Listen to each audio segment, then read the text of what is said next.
Olá, Tropicast, Tropical FM, canal aberto, mais uma edição por aqui.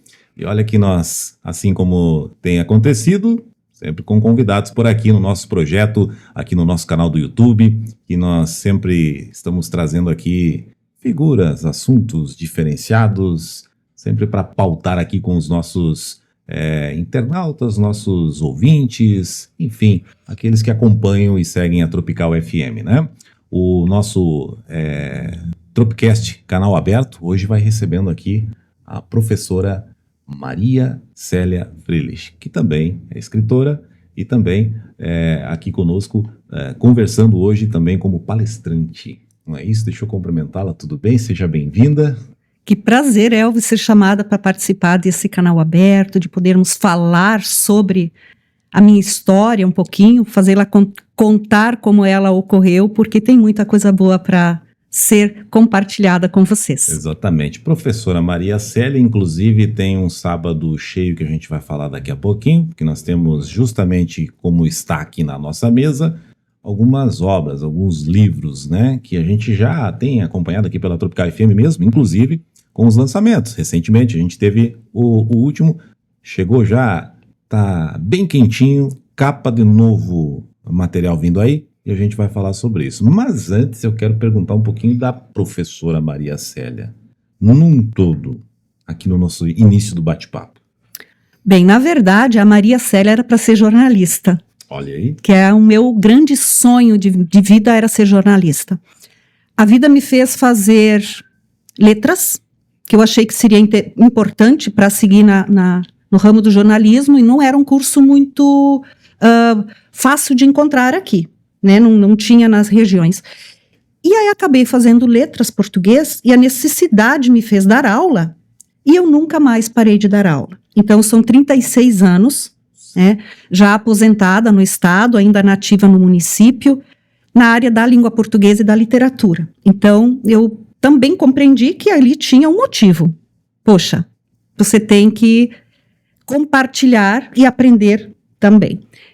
E não me arrependo de forma nenhuma. Eu sou uma pessoa extremamente realizada quanto professora, pelos alunos que passaram por mim, e pelo trabalho que eu fiz, que eu sei que foi marcante para muitos, e foi esse trabalho que me fez chegar à vida de escritora, que eu também tinha certeza que eu seria. Meu sonho sempre foi de escrever e viver de livros. Isso já é um pouco diferente, já é uma ilusão, né? Porque viver de literatura é um pouco difícil, até pelo custo dos livros ainda, que é algo bastante caro. Mas hoje eu já estou com o meu 5º livro publicado, né, de forma autônoma. Legal, olha só, a história. Era para ser jornalista.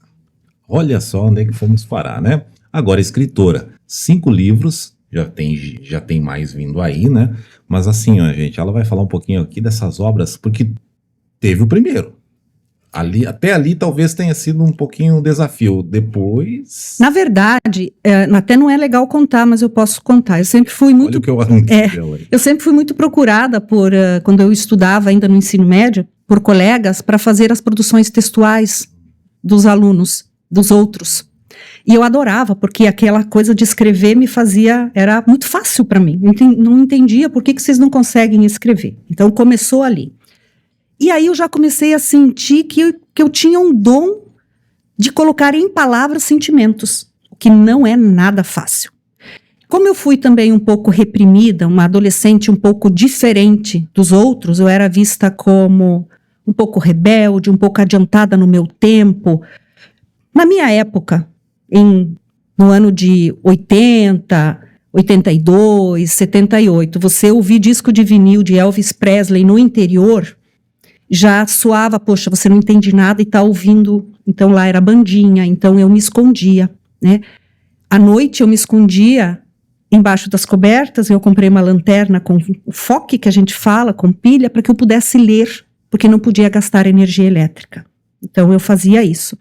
E assistia Charlie Chaplin, porque era mudo, não falava, eu podia ligar uma televisão Philco, 14 polegadas, né, verde, que meu pai ganhou numa rifa da escola em 77, foi a segunda televisão da comunidade, e Aí que eu comecei a assistir e ver coisas e eu pensei, poxa, mas eu também tenho histórias para contar. Não são só eles. E eu comecei a fazer registros e fui guardando isso. E no ano de 88, especificamente, meu pai tinha um salão de bailes em sociedade com o seu Adão Herbert, e esse salão foi tirado, e eu me criei ali. No dia que arrancaram o primeiro prego, eu comecei a escrever um livro como se fosse os Lusíadas, tudo em versos, que não foi publicado ainda, tá? Mas o título é O Prego, porque o prego que me deu o estalo são mais de 120 páginas, até o último dia em que o salão estava tombado, porque foi uma revolução na minha vida. A partir dali, a história de vida da minha família modificou totalmente, né? Vim de uma família não muito, não rica, sempre na luta, na labuta, mas que apostou na educação. Minha irmã não estudou porque não quis, não porque não pudesse ter, né? Foi a opção dela. E aí, Elvis, eu comecei a enviar alguns poemas meus para concursos no Brasil, em coletâneas, porque eu não tinha dinheiro para publicar um livro inteiro e eu não tinha nem material suficiente. E aí, eu comecei a ser classificada em algumas coletâneas, alguns saraus. Parecia, né? Isso. E aí surgiu o programa Todos pela Leitura, né? Em que a gente teve a oportunidade, junto com a editora Henning, com os projetos da Eliane Corona, de trazer e fazer livros com os alunos. Né? Eu acho que vocês estão bem lembrados que aqui a Tropical foi uma das que divulgou muito esse projeto. É a Henning, né? É a Henning. Editora Henning. Né? Isso. E aí, a partir dali, vieram os editais. Olha aí. E os editais são coisas que, para muitos, pode achar que é dinheiro que você usa para coisas não corretas, desvios, não. Né? Então, tanto o Aldir Blanc quanto o Paulo Gustavo, eu fui contemplada, porque eu não tinha condições de publicar meu primeiro livro, e aí Grão foi uma publicação pelo Aldir Blanc. Esgotou. E eu fiz a segunda edição com recursos próprios e aí com a ajuda de pessoas, né? Inclusive pela ajuda da própria Tropical, que nas mensagens da manhã liam as minhas crônicas espirituais, todas as manhãs, Exato. né? Do Cleberson Castanho. E também por eu escrever no jornal Paulo Fosse. Eu sempre escrevi em jornal, tá? Desde Palmitos. Sempre teve um trechinho de coluna lá. É, né? e eu era revisora, né? De Palmitos. Pela linha aquela da intenção de escrever. Exatamente. Jornalisticamente falando. Né? Aí depois o segundo livro também veio pelo edital, Entrelaços, que eu considero até hoje um livro extremamente profundo, que inclusive está num curso de psicologia, pela profundidade do conteúdo das poesias. São frases e coisas curtas, mas totalmente profundas, que fazem você refletir. Então não é simplesmente ler, é você... Psicologia, né? É, você analisar o que está aqui. Então eu recebi muitos elogios desse livro aqui.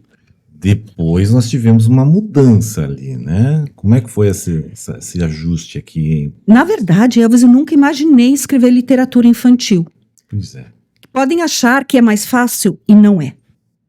A literatura infantil, ela requer de você, além do texto que tem que ser mais claro, porque você lida com o mundo infantil, com crianças, tem que ter ludicidade, colorido para chamar a atenção.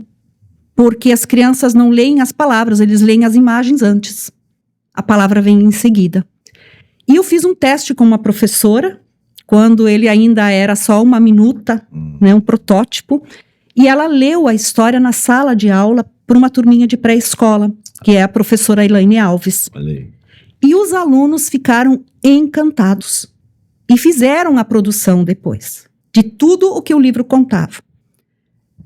E o livro Festa no Céu, ele vem com uma pegada não só pedagógica, ele vem já com uma pitada do meu lado espiritual. Porque ele usa os elementos do céu, certo, como personagem, céu, a nuvem, o sol, o arco-íris, como simbolicamente sendo a nossa vida. As pessoas que entram na nossa vida, as pessoas que saem, a nuvem escura, os problemas, o dia de chuva, quando a gente precisa chorar, desaguar também para lavar a alma. mas saber que tudo passa, e aí aparece o arco-íris. Que no minuto seguinte pode estar a solução do que você quer.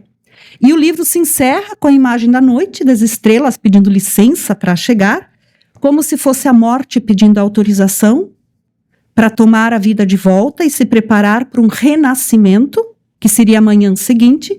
Como eu sou espírita e estudo isso, e a reencarnação, a gente sabe hoje que é algo comprovado, não tem mais, quem não quer acreditar está perdendo tempo na vida. E nós vamos daqui a pouquinho pincelar esse assunto aqui, Manda. Então é um livro que traz essa questão da espiritualidade de forma sutil para os pais trabalharem com os filhos em casa e com atividades que as crianças adoram. Foi o primeiro material com toque da espiritualidade ali, né? Todos eles. Bem, esse já tem as crônicas espirituais. Já teria, né? E aos 14 anos eu decidi que o meu primeiro livro seria Grão. Aos 14 anos o título foi definido e a partir dali a semente seria lançada. E eu tenho uma ligação profunda com laços, com penas, com tramas, né? Por isso que aqui uma pena, inclusive, uma pena tatuada. Aqui é crochê, são tramas, que é uma mandala feita pela professora Miriam, que foi tirada uma foto e aproximada e utilizada. Eu valorizo muito os atores, os artistas locais. Então, essa capa aqui é feita por uma fonoaudióloga, minha comadre, Cíntia da Corege, que trabalhou em São Carlos por muito tempo, né? Inclusive com a esposa do Castanho, né? Elas dividiram o consultório. E esse aqui foi o primeiro livro em que eu me aventurei a trabalhar com inteligência artificial. Porque eu queria compreender e entender o Canva, por exemplo, o mínimo, que hoje não tem mais como fugir disso, né? E todo ele foi produzido por mim. Todo, né? Então ele foi enviado para gráfica, para impressão, desse jeito. Desta forma, com todos esses ingredientes já, né? Todos com esses ingredientes. Inteligência artificial, autoria sua própria, inclusive a produção. Uhum. Mas depois a vovó vem aí, né? Fala Bem, da vovó aí, porque a vovó é aquela que não sabe cozinhar? olha, a vovó surgiu de um poema. Do simples. Simples. Porque eu observava os alunos na escola, e a BNCC fala muito de competências e habilidades. Sim, sim. E aí você tem 30 alunos na sala, que no papel é tudo muito bonito. Mas como um professor vai dar conta de 30 alunos, cada um tem uma habilidade diferente. E você tem que perceber que ele não precisa ser bom em matemática, sendo bom em arte, sendo bom na língua portuguesa, ou ele pode não simplesmente entender nada de ciências, mas pode ser alguém que vá surpreender, escrevendo livros também, ou no manuseio de madeira, que tem que ter um cálculo matemático. E o professor, ele é realmente um grande desvalorizado, eu digo, porque ele faz um trabalho que os pais não têm noção. Desde sempre. Né? Desde sempre. Desde sempre. Mas hoje mais, devido a essa questão tecnológica, que inclusive é um debate importante de ser feito também, né? O não apego mais aos livros, mais às telas, né? A questão dos próprios professores não terem tempo de ler, porque eles também são presos a muita coisas... Atarefados, né? Atarefados e Dia, preenchimento né? de burocracias, né, de dados. E aí a avó, que não sabia cozinhar, quando eu escrevi esse poema, eu pensei, poxa, eu nunca fiz um feijão na minha vida. Eu nunca fiz um bolo na minha vida. Quando meu pai tinha um restaurante, era a Vera, minha irmã e minha mãe na cozinha. Eu e meu pai na parte de fora. Maria Célia não estava interna. Eu era a que negociava, que fazia as compras, os pagamentos, cobrava o almoço. Na época, assim, a gente servia 20 almoços por dia no interior, que o pessoal da prefeitura, todo mundo almoçava ali, parava para almoçar no Maria Célia interior. não cozinhava. Não. E até hoje ela é, como diz ali, estabanada na cozinha, né? E eu quis contar essa história. Mas não era para ser uma avó, era para ser a história de uma mulher comum. Exato. E quando veio a questão do título, eu pensei, não, daqui a pouco eu vou ser avó. Temos novidades aí. E aí eu pensei, eu vou colocar isso, né? E minha filha não me contou que estava grávida quando saiu o título, mas ela se segurando, né? Que aí, depois que sai, ela disse, olha só, né? Agora, então, eu vou ser a abuela, que é a avó. Culminou certinho. Certinho. E esse livro, ele traz essa questão justamente isso. Você não tem que ser bom em tudo. Você tem que ser bom em alguma coisa sim. E naquilo que você for fazer, você tem que dar o seu melhor. Não importa o que você for fazer. Se eu sair daqui e tiver que me sustentar fazendo a limpeza da rua, eu vou dar o meu melhor naquele serviço. Porque ele é tão fundamental quanto o professor que está na sala de aula. Nós precisamos de todos. Todo serviço é importante. Mas a questão é, qual habilidade você tem? E como você busca a competência para essa habilidade? Não adianta só eu saber escrever se eu não busco uma competência para me tornar melhor e ter expertise nessa área. Então as pessoas às vezes pensam que não há necessidade de estudar ou de se aprofundar numa determinada coisa. Muito pelo contrário. A habilidade é algo que você tem. Um dom, né? Um dom. Agora, a competência para aquilo requer disciplina, disciplina e disciplina. Requer preparo. Requer que você faça repetição. Exato. E que você se torne o melhor dentro daquilo que você quer. Né? Então, a avó que não sabia cozinhar trabalha isso.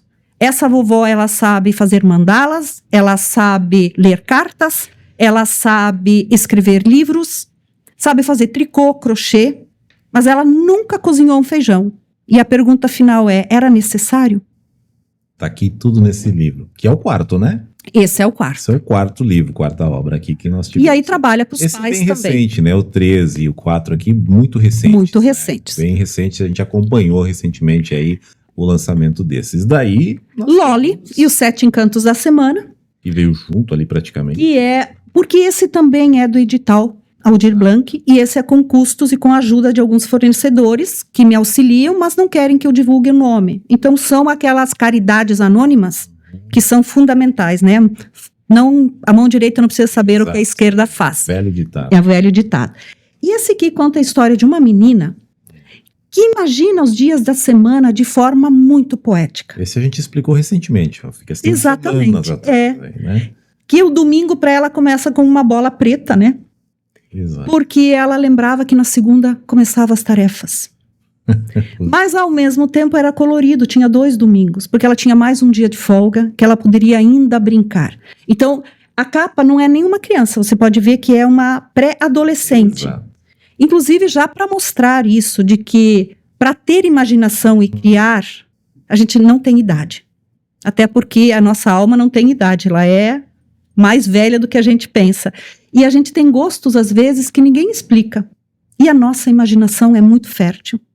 E aí eu desenvolvi os dias da semana, como aqui a quarta-feira, que é toda cor de rosa, em forma de poesia. E são poemas que você pode ler de cima a baixo, de trás para frente, que eles vão ter vão ter sentidos, mas de forma diferente. Mas não muda o contexto. Né, no caso. Também proposital, para que seja entendido que a ordem, às vezes, não altera o produto, mas que a gente tem que olhar o que está nas entrelinhas, o que está no subliminar, aquilo que os olhos, na primeira momento, não enxergam. Ali estão os maiores detalhes, naquilo que você não enxerga de imediato. Está aqui, então, na Loli e os... 7 Encantos da Semana. Encantos da Semana. Com as cores, a imaginação. Aí é a imaginação completa, né? Todo criado por mim também. Também, né? Esse é o 5º, né? O 5º autoral. Depois nós temos alguma coisa nova vindo aí? Temos. Temos. Capa que eu sei. Eu tive que dar uma parada, né? Podemos fazer um spoiler aqui? Podemos, até porque é uma pré-venda que começa em junho. Ontem foi divulgada a minha capa. Exato. Eu faço parte de 19 escritores do Brasil inteiro. Esse que envolve lá o Rio Grande do Sul, viu, meu? Envolve Porto Alegre. Isso, a editora Cassol, que muitos professores já conhecem, a Leia Cassol, que tem livros infantis, mais de 90 livros infantis, então ela é contadora de histórias e eles têm uma editora. E eles têm um edital em que eles aceitam inscrições e meu livro foi selecionado. E é o primeiro livro adulto, na verdade, meu e de mais outros 2, que a editora vai lançar, que sempre foram livros infantis. A pegada deles é livro infantil. Sim.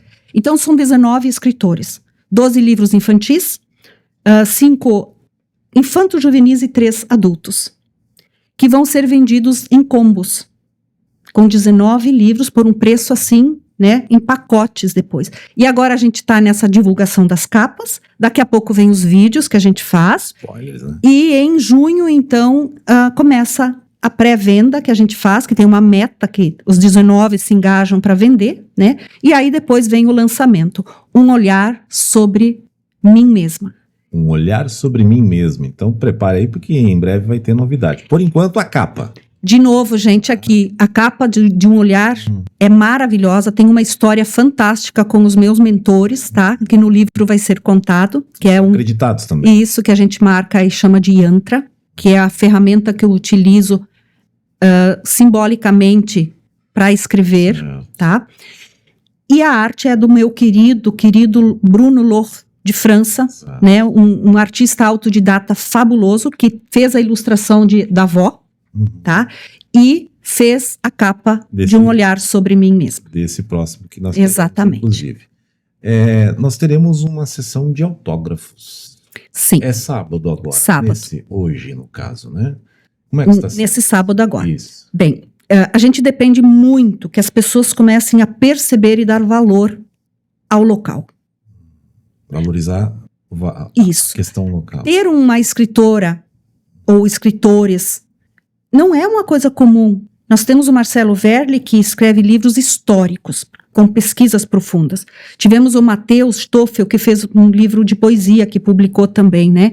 Temos aqui também a professora Zenaide, que tem 2 livros publicados também. E, 3, na verdade.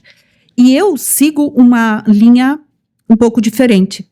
Mas os locais, as empresas apoiarem, comprarem o meu livro, é algo assim muito carinhoso e muito toca a gente. E a gente precisa disso. Até para poder ter uma renda para publicar o próximo, né? E a Doce Retrô Armazém me convidou, porque eles têm venda de tudo, né, de decoração, e eles começaram a vender livros também. E São Carlos não tem um local que vende livros mais. Específico, é só ali. Nós já tivemos livrarias muito grandes aqui, né, com venda de livros. E aí eles me convidaram para que eu pudesse expor meus livros ali, fazer uma manhã literária em homenagem ao dia do livro infantil, que foi dia 18, e dia mundial do livro ontem, dia 23, e dos direitos do autor, que foi ontem também. Então, sábado de manhã, eu estarei lá no Doce Retrô Armazém, fazendo esses autógrafos. Esses autógrafos. Para com os livros. Com os livros. Inclusive na Doce Retrô, então, temos todo esse material, né? E até para você que ainda tem interesse em comprar o Loli e ganhar esse aqui como brinde, estamos nas últimas unidades, porque a segunda edição já está impressa, porque não tem mais, 150 livros distribuídos, já estou na segunda edição, e a segunda edição ela vai ser comercializada. Então, para você também entender, quando há esse símbolo Brasil aqui, ou PENAB em qualquer obra, é porque essa não pode ser comercializada. Certo. E quando não tem, você pode olhar que esse grão aqui já não tem, exato. Esse pode ser, que é a segunda edição, pode ser comercializado. E as pessoas, às vezes, não compreendem, acham que eu estou vendendo livros que eu ganhei editais. Nunca faria isso, porque não faz parte da minha índole. E tem a identificação, a bandeira. Exatamente. É o padrão do governo ali. Exatamente. Do Ministério da Cultura. Exatamente. Né? Essa é a parte da professora Maria Célia, escritora. Professora aposentada do Estado, que atua no município. Lembrando, quer encontrar ela na biblioteca no Balneário de Pratas, na Escola Básica Padre Nicolau Governer. No meio dos livros. No meio dos livros. Tinha que estar. Exatamente. Só que em muitos materiais que ela mencionou aqui, nos livros aqui citados, ela mencionou a espiritualidade no meio disso, né? Entra uma outra questão da Maria Célia. E antes de eu entrar nesse sentido, a parte da palestra, onde é que entra? Palestrante Maria Célia. Bem, eu sempre fui convidada a falar sobre essa questão da leitura, que é algo que eu tenho um pouco de domínio, eu diria. Justamente porque escreve. Isso. Tem essa... E a questão da língua portuguesa, eu sou muito chamada para falar da importância, né, da análise linguística, do preconceito linguístico, toda essa questão também que se aborda nesse sentido. Mas a espiritualidade sempre fez parte, em todos os sentidos. Até porque nós não somos seres humanos, nós somos seres espirituais. Dá para dizer que tudo não é assuntos separados, todos eles se entrelaçam. Se entrelaçam. Chico Xavier, por exemplo, todos os livros dele, ele não cobrou nunca, porque todos eles foram mediúnicos, ditados por um espírito para ele, porque ele tem o dom da psicografia direta. Por isso que ele baixava o rosto para escrever. a venda de todos os livros do Chico foram para uma instituição. Ele nunca recebeu um centavo sobre. Bem, eu também tenho uma equipe espiritual que me acompanha no sentido das leituras de baralho que eu faço, nas palestras de espiritualidade que eu faço, na ufologia, que também, junto com o Ivo Doll, a gente desenvolve e estuda, porque eu sou uma estudiosa, eu estudo de tudo. Eu leio de tudo. Eu sempre estou lendo 3, 4 livros ao mesmo tempo. Então, eu leio sobre sonhos, eu leio sobre oráculos e eu leio sobre o uso do arado. Eu sou muito... específicos ao mesmo tempo. Isso, eu leio de tudo. Então, quando você quer criticar ou quer conversar, você tem que ter conhecimento de causa. E eu sou muito assim, poxa, como é que eu vou conversar com o Elvis sobre um tema lá, se eu nunca li sobre isso? Como é que eu vou dar a minha opinião? E está se atualizando. E eu sou muito do correto. Muito da informação dada, e você sabe disso, com referência. Né? Nada vem à toa. Tudo que eu falo ou coloco tem uma referência, uma coisa comprovada. E hoje a espiritualidade é algo comprovado. Hoje a saúde, principalmente, né, que é um assunto muito grande que a gente tem que trazer, já estão todos sendo tratados fisicamente com remédios, mas com a espiritualidade tratando junto, porque já foi comprovado como a fé e as orações afetam diretamente o nosso campo energético. E isso é só vocês olhar hospitais como Sírio-Libanês, Einstein, onde equipes de médicos 40 ou 50 já fazem mais de 10 anos, só trabalham com os doentes na parte espiritual. E tem todo o lado científico comprovado que é genético, né? Que todos que têm uma certa mediunidade desenvolvida têm uma questão genética um pouquinho diferente, porque nós trabalhamos muito com uma glândula chamada pineal, que é o nosso terceiro olho, que é fundamental, e a glândula timo, que fica aqui no meio, e a hipófise. Então, nós temos que trabalhar todos os pontos de energia e de chakras que a gente tem para nos abrirmos também, para ouvir esse mundo que está aqui do meu lado. Agora eu falando, tem mais de 7, 8 pessoas aqui nos assistindo, desencarnados, que também vêm para aprender com a gente, né? Então nós nunca estamos sós, por isso da ufologia também. Existem muitas moradas na casa do meu pai. E então, também já foi pauta dela aqui. Inclusive. Exatamente. A Maria Célia está envolvida, professora, em todos esses assuntos. E não é pouco, né, professora? Não é pouco. Eu vou ter uma palestra amanhã à tarde em Águas de Chapecó, do projeto LEEI, a leitura e escrita da educação infantil, que eu fui convidada para o encerramento, 8 municípios presentes, né? Que é os da regional. Da regional, que eu vou falar sobre a leitura e a escrita. E sábado de manhã o lançamento. Semana que vem também a abertura de uma reunião de pais em Águas de Chapecó, na Escola Venerana, que eu vou falar também da importância dos filhos e dos pais na educação e a leitura, a diferença que ela faz, e uma palestra já agendada em maio, em Palmitos, em que eu vou de novo falar só sobre a questão da espiritualidade. Daí é específico. Específico. Nesse assunto aqui. Uhum. Mas a Maria Célia, já temos professora, palestrante, na parte espiritual bastante profundo já, né? Muito profundo. E atuante, né? Porque não apenas é estudiosa, você também atuando nesse sentido, nessa Sim. questão, né? Existe um ditado que diz assim, a quem muito é dado, muito é cobrado. Então, quando nós recebemos informações, a espiritualidade também nos cobra ações. Não adianta você segurar aquilo só, você precisa. E toda vez que a gente não aplica aquilo que você aprende, meu corpo sofre. Eu sofro com doenças, eu sofro com... É bem profundo isso, mas dá para entender muita coisa, que às vezes você vai ao médico e tenta se tratar e não tem cura, e aquela dor volta, poxa, ela é alguma coisa espiritual, não é física, mas que veio da alma para o corpo, que a alma não suportou e o corpo reagiu. Então, hoje isso é totalmente compreensível. Dores de cabeça, sensações de calafrio e muitas outras coisas. Mas nós temos que entender isso e nos focar.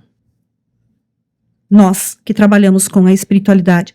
E não sermos médiums esponjas também, que significa entrar em qualquer ambiente e pegar tudo que existe. E aí você se sobrecarrega. Então isso eu tive que aprender ao longo Pois é, teve um processo ali de preparação para tudo isso. Eu tive que perder meu marido, grávida de 5 meses, e a partir dali, a mediunidade que eu negava começou a aflorar e eu comecei a estudar. Isso foi no ano de 98. Desde então, você... Que eu estudo diariamente 2 horas por dia sagrado. Todas as noites eu me dedico ao estudo da espiritualidade. E agora eu estou relendo de novo os 13 livros do Chico Xavier, porque toda vez que você lê, vem informações novas. Comecei com o Nosso Lar de novo, né, e vou indo até o número 13, que são os principais. E os 5 livros que nós temos no Centro Espírita, né, que a gente tem que ter, que é o Evangelho segundo o Espiritismo, o Livro dos Médiuns, o Livro dos Espíritos, o Céu e o Inferno e a Gênese, que são os livros básicos principais, que é o Pentateuco que se fala da religião espírita. Com a espiritualidade, para fechar aqui, a Maria Célia tem contribuído dentro desse estudo, desenvolver, desse preparo, tem contribuído já tem devolvido isso nesse sentido, né, Maria Célia? Faz muito tempo. E continuo fazendo isso de forma, desde a pandemia veio mais forte. O recolhimento da pandemia foi o contato direto que eu tive, e aí eu descobri quem era meu mentor direto, que é um cigano indiano, um indiano cigano, que anda de um lugar para o outro, por isso a minha habilidade com o baralho cigano, né, e o tarô também, mas o baralho cigano que é meu forte, e através do baralho é que a espiritualidade me permite dizer o que eu posso ou o que eu não posso falar, porque nem tudo que nós ouvimos ou temos de informação, o espiritual não nos permite falar, até porque a gente não pode interferir, e o primeiro ensinamento é, cada um tem livre-arbítrio, o poder de suas escolhas, e nisso a gente não pode inferir nunca. Eu posso te dizer, Elvis, você está no emprego errado, você não vai ser feliz aqui, mas a escolha vai ser sua. É a opção. A opção. Então, para todos que estão me ouvindo, toda vez que a gente escolhe, o universo vem e diz, escolha. Um recado, né? E isso poderia ser o nosso final, mas não longe. A ufologia foi trazida em pauta aqui para São Carlos já, aproximando um pouquinho mais para as discussões nesse sentido. A Maria Célia também tem um recado para isso. Sim, nós recebemos um ano... Não é longe da espiritualidade. Não, caminham juntos. Entrelaçados. Porque a ufologia são o quê? Seres que vivem em outros planetas, em outros orbes, que são o quê? Ou nós também somos extraterrestres para outras pessoas, outros viventes de outros orbes, né? E nós temos alguns estudiosos em São Carlos, né, que estudam isso há muito tempo, e o Ivo Doll, ele é um dos grandes estudiosos dessa parte da ufologia, que foi o que entrevistou o Tasca, foi o último que entrevistou o Tasca, que foi abduzido. E hoje os agroglifos que fizeram presentes em Ipuaçu, principalmente, tem toda uma questão espiritual presente e científica para explicar como eles surgiram, porque não é uma ação humana. Os céticos vão dizer que um trator fez, porque é melhor a gente fugir das verdades, quando a gente não conhece, né, do que querer estudar e compreender. E tá tudo bem também, é cada um no seu caminho, no seu caminhar. É uma opção. Também é uma opção. Mas nós estamos agora vivendo um período de transformação, de mudança, de clareamento, de expansão da consciência, de autoconhecimento, que não é mais a questão de você querer ver para crer. Isso já acabou. Agora você precisa crer se você quiser ver. Nosso bate-papo. Fechou o nosso tempo. Nosso bate-papo com a professora, escritora e também palestrante Maria Célia Frelich. Professora, que você pode, claro, inclusive o acesso aos livros, né? Através dela, através da própria... Existem 4 pontos locais que vendem.